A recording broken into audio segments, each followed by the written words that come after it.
Introducing our first guest. Thank you very much for having me. An important part of my job is to check in on their mental well-being. It's the personal stuff that quite often hinders our ability to succeed.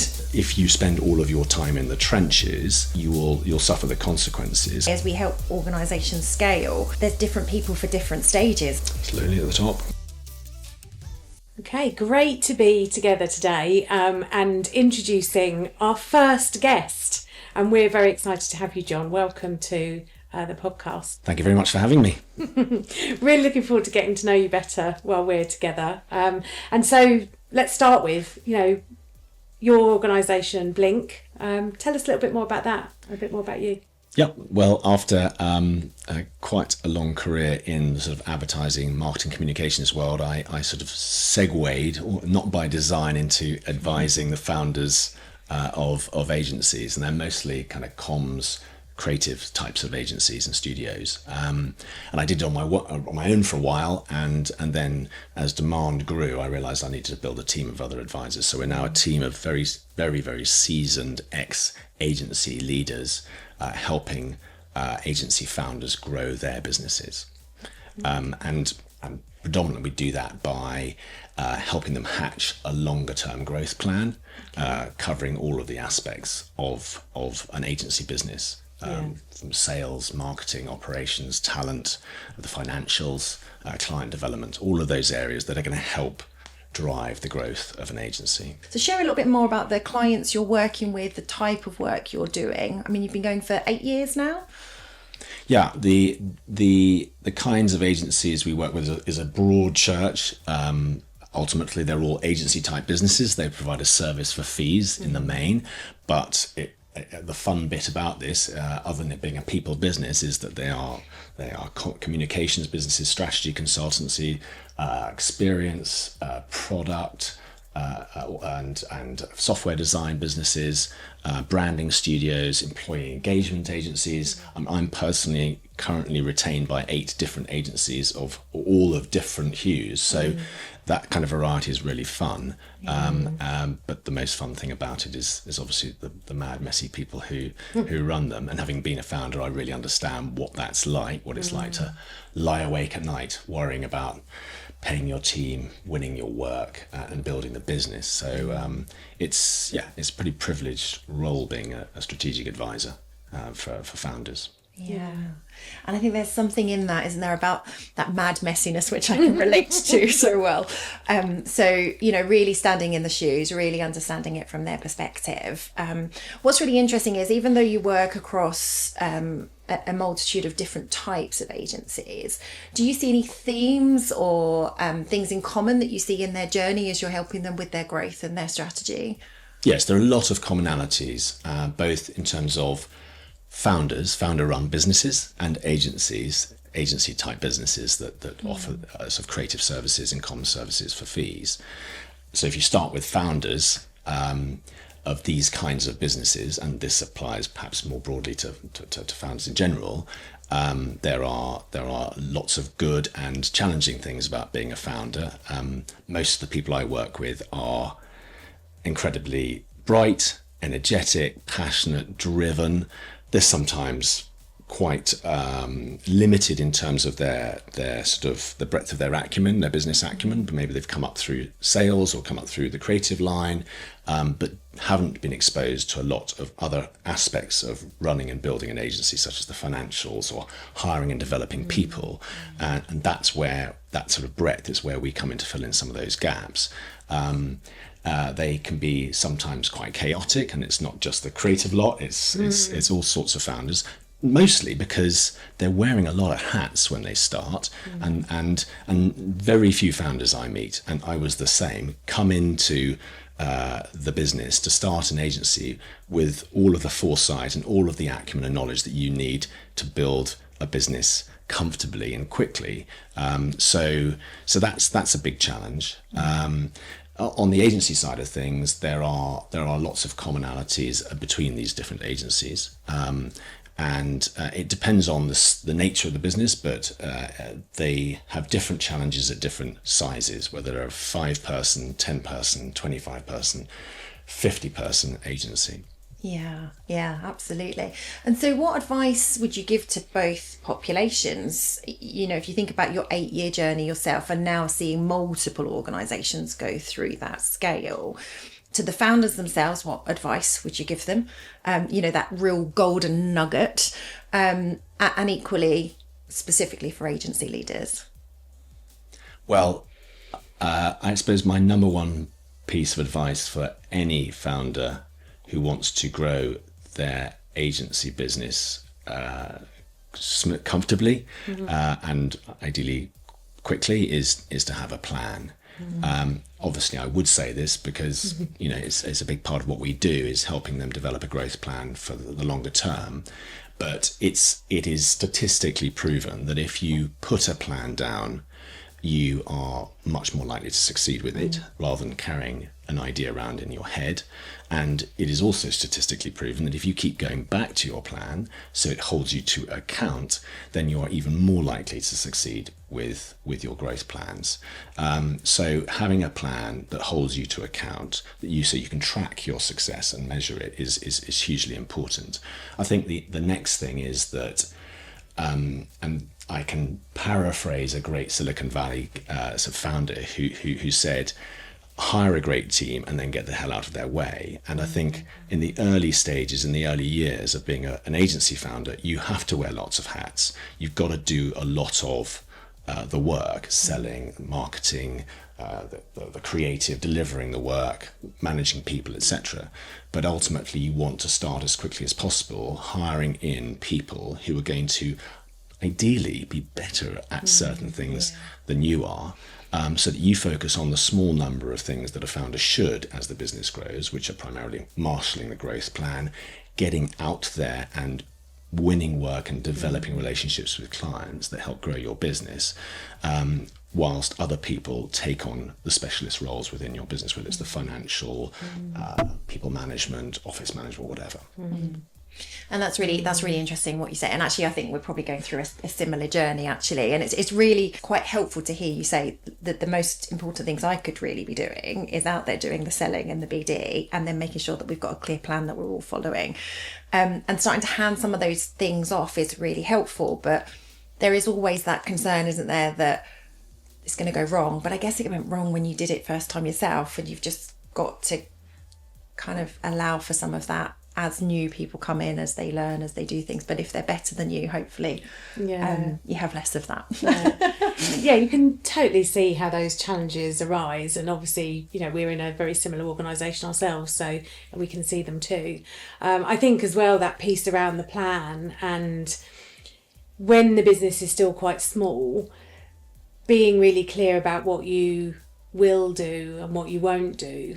And there are those times where actually a piece of work might come along and you think, well, we could do that. It wasn't actually in our plan, but it might bring in some money, so maybe we'll do it. There's often some lessons to learn from that type of thing too, isn't there? So on the one hand, that kind of, is there a nice, exciting, emergent strategy that's popping out here, and shall we run on and follow it? Or do we stick to what we said? And those types of decisions and navigating those are really interesting, I think. Yeah. And I think there are 2 or 3 things that come to mind that I think founders need to have in their heads wherever they're at. Certainly we specialise in a kind of 5 to 35 headcount size agency, because that's when things are getting super exciting for founders, but also terrifying. And that's when we can be most helpful and bring most value as strategic advisors, as growth planning advisors to agencies. The first is trying to be really clear on your proposition. I mean, that is absolutely vital. And I'm amazed how often I go into, quite often, a branding agency, right, or a strategy consultancy, and they are in a terrible pickle about their own proposition. And for me, it's pretty simple. What do you do? Who do you do for? And why is that amazing? And that's pretty much it. And try and articulate that as simple way as possible. But you'd be amazed how many people get themselves in such a mess about that. And staying true to that proposition rather than starting to broaden it because you're worried you're not winning enough business or people aren't understanding it.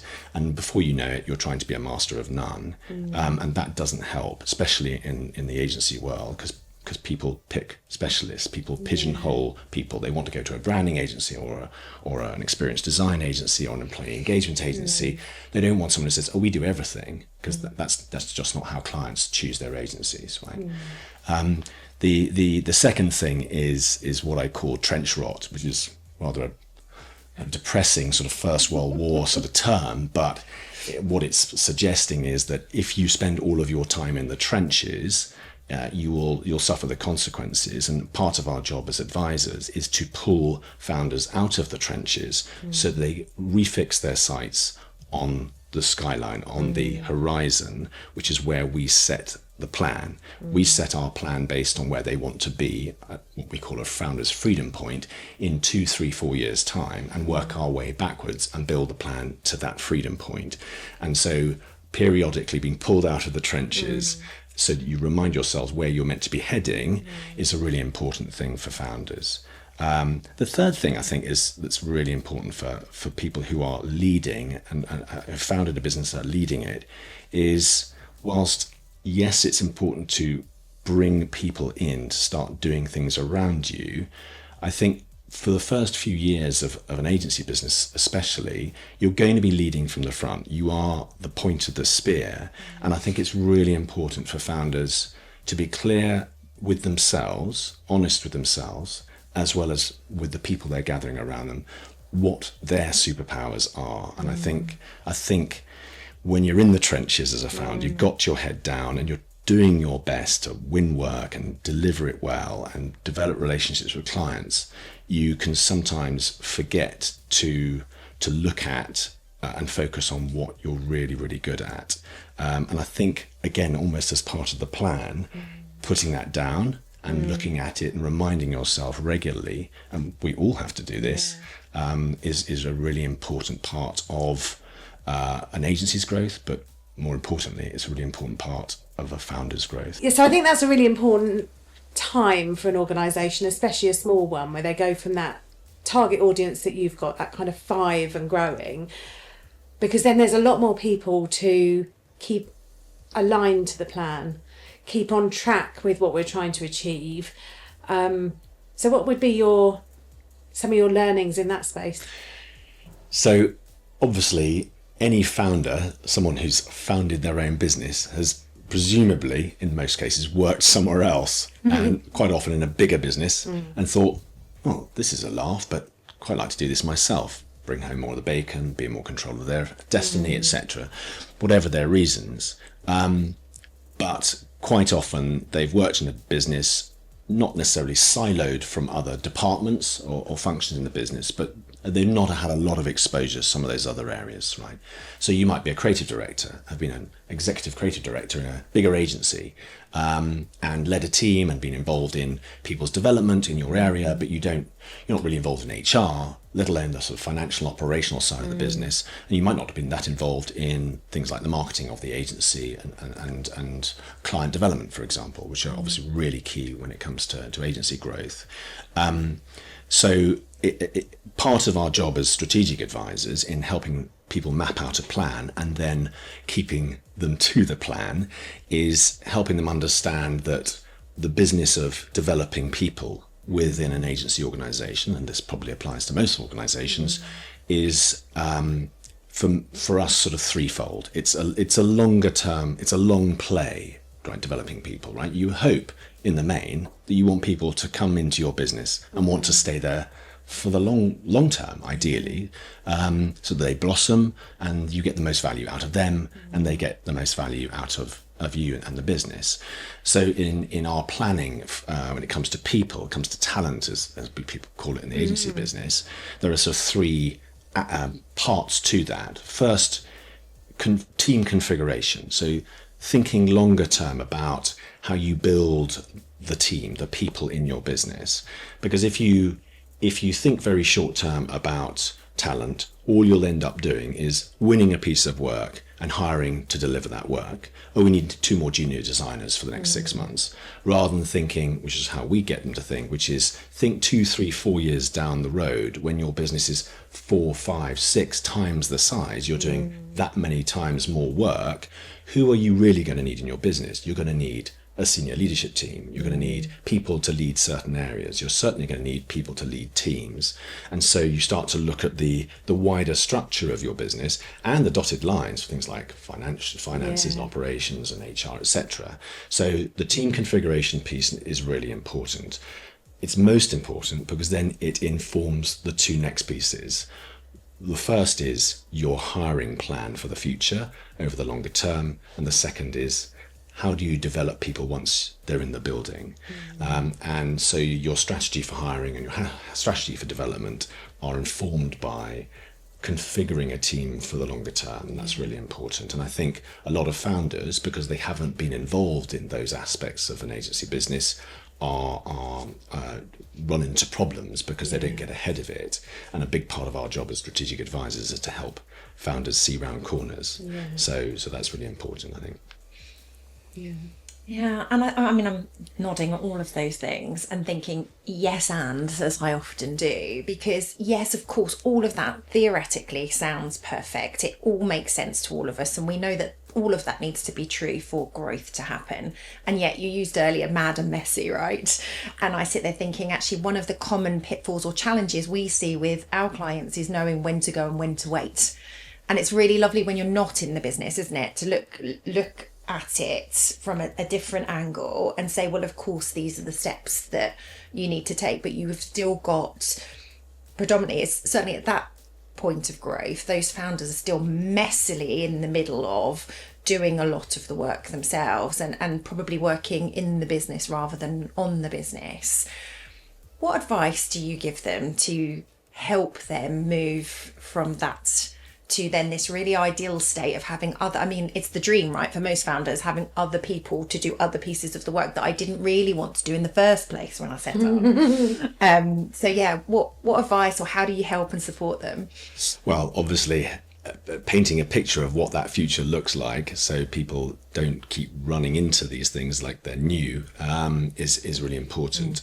And obviously I've talked about having a plan, and a plan can help people stay on track, right? But I suppose the point of it is accountability. And when you're running your own business, you don't have a boss, right? Yeah. So for me, the next thing is, I would always say, and of course I would say this, you need to get support, ideally from the outside of the business, right? So mentor, advisor, coach. I think everyone should have an advisor or a mentor or a coach. I kind of wish I had realized this when I was starting my first business, because I think I probably would have developed as a person and built the business faster. But I'm glad slightly later in life, having become an advisor myself, the benefits of it, how valuable that is. And I'm very pleased to say that even though I'm a strategic advisor to 8 companies, I have a coach. As we, I mean, the coaches have coaches. Right? And it's super important. And one, because they can help you keep on track with your personal growth plan, help you develop it in the first place. But two, the accountability thing I think is really key. And it's very easy, as you say, for founders to get into the trenches, get digging, get busy, and they can go 2-3 years without realizing that they've not paid sufficient attention to certain things, both in terms of their own personal development, but also to the development of aspects of their business. And they just are left neglected, either because they don't realize they're important, or they just think, well, I don't really know what to do about that. And so having that accountability on an ongoing basis, I think is really key. Where that comes from is obviously down to the founder, but ideally having someone to hold you to account. They don't have to come from outside the business. I have a brilliant lady who is my right arm, who has to beat the back of my legs on a regular basis. We sit down every week for a few hours and we go through a checklist, which probably wouldn't be done if she didn't hold me to account. That's really important. And that's probably going back to that piece you said about superpowers. You know, these things you do really well on behalf of your own organisation, that perhaps operational discipline is something that she brings to the party, and together that really does something special. Yeah, and I think it's recognising that, you know, we've all got our set of superpowers. We can't be all things. And And it's about recognising those and bringing the things in that you're going to need, especially as you're starting to grow the business. Whereas I think quite often, I know you can see this in the CEO or a founder, they actually think they've kind of got to be everything to everybody, but recognising what you need, which fits nicely with that piece you were talking about, you know, knowing your plan, knowing your future, the strategic workforce piece, understanding what that's going to look like in the future and what's going to take us there. Yeah, I think the combination of recognising your superpowers as a founder, and I would say sitting down and trying to identify what those are, being able to articulate them to yourself and to other people, and then deploying them day to day, that's really key.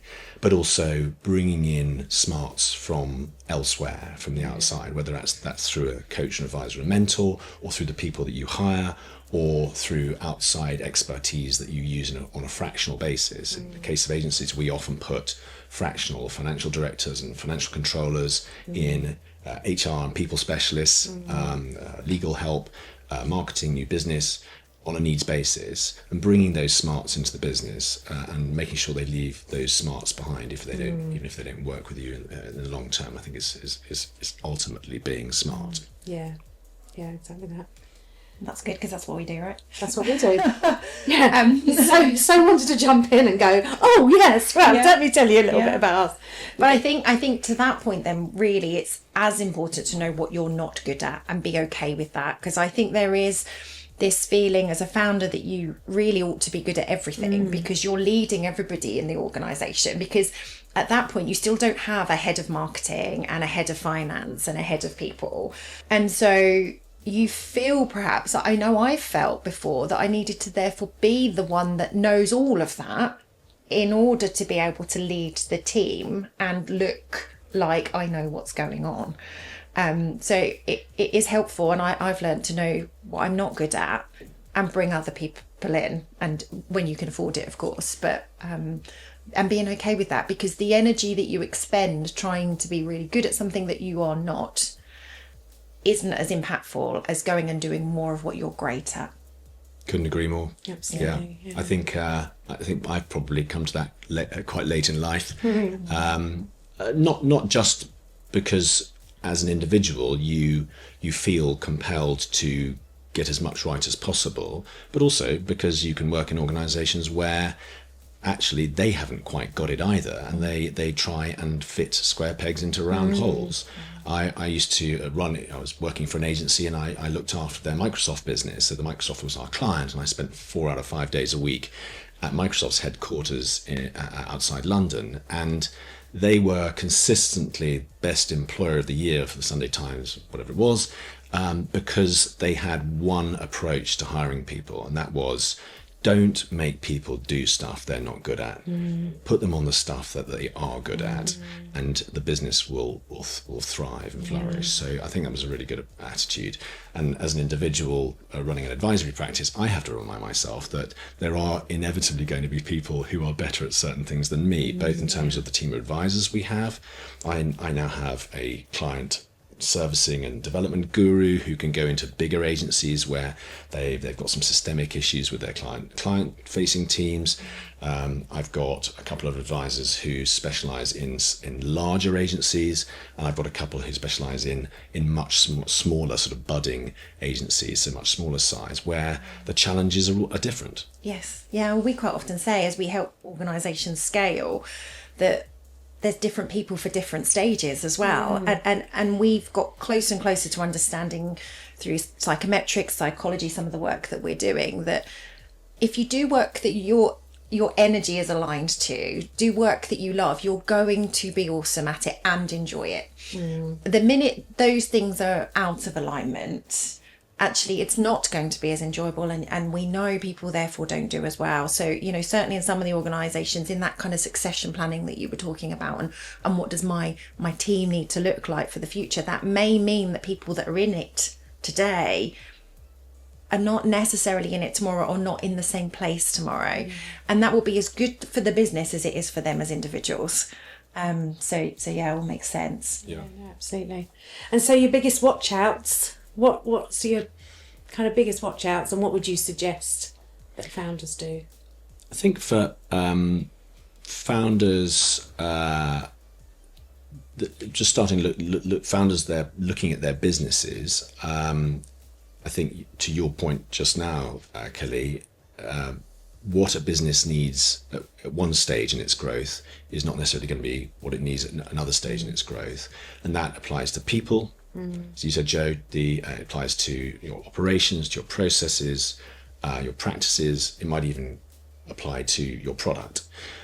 So those things you need to be willing to accept that those things are going to change. So for founders, I think the a couple of things are really important. We've talked about being aware of and deploying your superpowers. That's really important. I think staying true to your vision is really important. That doesn't mean you can't adapt what it is you offer the market, but trying to stay true to your vision. For example, if you're a creative agency that wants to work with future-facing businesses that are sustainability, environmentally friendly sort of business products and brands, then stick to that. So that's really important, because if in 5-10 years time you look back and you have compromised massively on some of those principles that you set out with at the beginning, you won't thank yourself. And I think that's really important. So stick to your vision. I think when it comes to founders personally, it's really important to be mindful of your work-life balance. Burnout is real with founders because, as you were saying, everything is on your shoulders. You shoulder all of the risk. Yes, it was your idea. You're in line to benefit if things work out well, but there's a huge amount of responsibility, a huge amount of pressure. The hours can be very long, and if you let the hours get longer and longer, and you let your work life bleed too much into your home life, if there is such a division these days, then there is a risk that somebody somewhere is going to suffer along the way. And I have, especially during things like COVID, which added additional pressure, seen founders' mental health really suffer. So I am constantly aware of that as a pitch side advisor to founders, and I'm constantly reminding them to remain mindful of it as well. And it's an important part of my job is to check in on their mental well-being and be there for them. But the best thing is to be aware of it yourself in the first place. Yeah, absolutely. Really love that kind of whole holistic view of the founder as well, because it's a blend nowadays, isn't it? There is no real divide. I don't think so. That's right. I think as well, when back to that kind of as the team grows, how the founder behaves and what they think is important and what they focus on becomes what you create within the culture of the organisation. So if you've got a founder who is, not respecting their own work-life balance, it might be there's an expectation in organisations for that to follow, and then you've got further burnout of the people that work for you too. So there's a really important piece of responsibility there for any leader. Yeah, and I'm glad you brought up culture, because even though it's a word that's easily and liberally bandied around, in large organisations, the organisation takes culture as a sort of almost a policy area, and it's incredibly important in any organisation. But in much smaller businesses, the founder obviously has a much more pivotal role in influencing the culture. They've set out the vision for what this business is going to be and how they want it to evolve. But ultimately, a culture is made up of the people in the organisation, and as it grows from 1 to 2 to 5 to 10 to 15, 20, 30, 100, that multitude of people, the complexity and diversity of those people are going to inform the culture. In the early years of a founder-run business like the businesses I advise, there are a small number of things that are going to have a great influence on and make up the culture of that business. The founder, their leadership, the example they set is hugely important and influential. The ethic of the business, the work ethic, their attitude towards not just work, their clients, the marketplace, but the wider community within which that business operates and society at large are all really important, and the founder's view of, and the views that the first lot of people who come into that business offer are going to be really important as well. So culture is something that is easily talked about, but not necessarily invested in agency businesses. And all founders need to be aware that as their business grows, as more and more people come into the business, their handle on both personal relationships with individuals gets looser and more distant, or can do, but through that so can their handle on the evolving culture of the business. And agency businesses, in my experience, that go from 10 to 25 to 50 to 100, as that happens, especially if it happens rapidly, people can lose touch with people and with therefore culture very quickly. It's not just big organizations, big blue chip organizations that have problems with culture. They can happen in quite small businesses as well. So you have to be mindful of that, I think. Yeah, and as well, on top of that, I think the challenge of where you've got your team spending time in clients, especially if it's, as you described earlier, that 4 days out of 5 working in a client, to what extent they feel more a part of that organisation than they do your own organisation, and the challenges that brings, not least as well, add into that remote working and no one working in the same building. So much around culture, isn't there? Yeah, and I think the hybrid working from home, 4-day weeks are all going in the right direction, but they bring with them those additional challenges of a lack of intimacy, closeness with people. So I think you have to account for that. And that just means sitting down routinely and asking the question, are we getting it right? What does this mean? What does it mean for our people? And asking those open questions of your people. So I think that's really important. The other thing is, for founder-run businesses like the agencies that we advise, the key people that you bring in those early years is really, really important. And founders, in my experience, often exhibit what I call founder's guilt, which is they will feel very beholden to the first few people who come in, wade in and take work off their desks. And as you rightly pointed out earlier, sometimes those people are great at the start, but they're not right later on. And maybe this business isn't right for them later on. They may outgrow it, or the business might outgrow them. But what is important is, when you're selecting people and bringing those people in, you feel that they are right for your type of business in terms of its culture.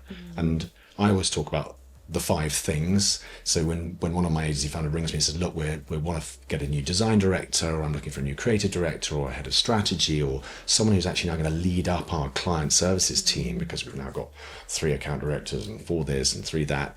I think we need someone to take this off my desk now and be the lead, the client services director, whatever that is. I will say, don't just look for skills and experience, right? You can see that on paper. It's the 3 other things that you need to think about, which are as follows. Aptitude. Do they exhibit the kind of aptitude, the lean in, that you're going to need from people in the early years of your business? They're going to lead, have the right, and that leads on to the next thing, which is attitude. In terms of their mindset, their approach to things, their attitude to things, not just to business, to clients, but to building a team, to people, and actually outside of the business. Their sort of social attitudes. And the final one is potential. You're trying to grow a business. Your business is going to grow and change shape as it evolves. It's going to evolve. So must your people. So you need to see what potential there is in people, and they need to see what potential there is in themselves. And that's a conversation that quite often doesn't happen at interview stage. Anyone can see what people's past experience and skills are on their CV, and you can quickly prove that in conversation. You can put people to the test. but their potential is something that's harder to gauge, and I think that's a really important thing to try to gauge very early on. Yeah, I agree. And sometimes the people don't know their own potential either, do they? Or where they'd like to see themselves in the future. So yeah, that's fascinating, really interesting. That's what I love about all businesses, is the people element, really, and how they can grow and how the organisation can grow. And I think you can do both simultaneously. So if you wanted to pick our brains about the world of work. Yeah, okay. Go on. I obviously have seen the light and got myself an amazing coach, as somebody who runs their own advisory practice. You're pretty experienced coaches yourselves. Where do you see the greatest potential in a founder, for example, using or making use of a coach? Great question. Shall I go first? You can go first. So for me, I think it's about really helping the founder holistically. We talked about that before.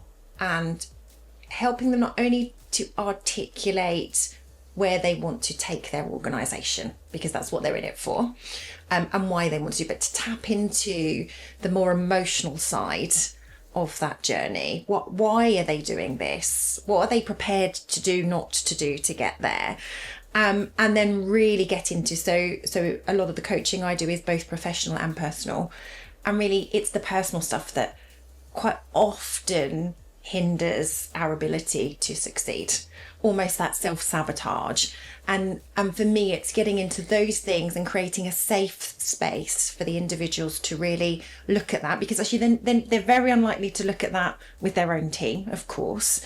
So how do they look at some of those things, and maybe some of the things that have happened to them in the past that leads them to make the decisions that they do today, or not make the decisions that they need to today, and do that work with them in service of them being a phenomenal, confident, capable human being in the first sense.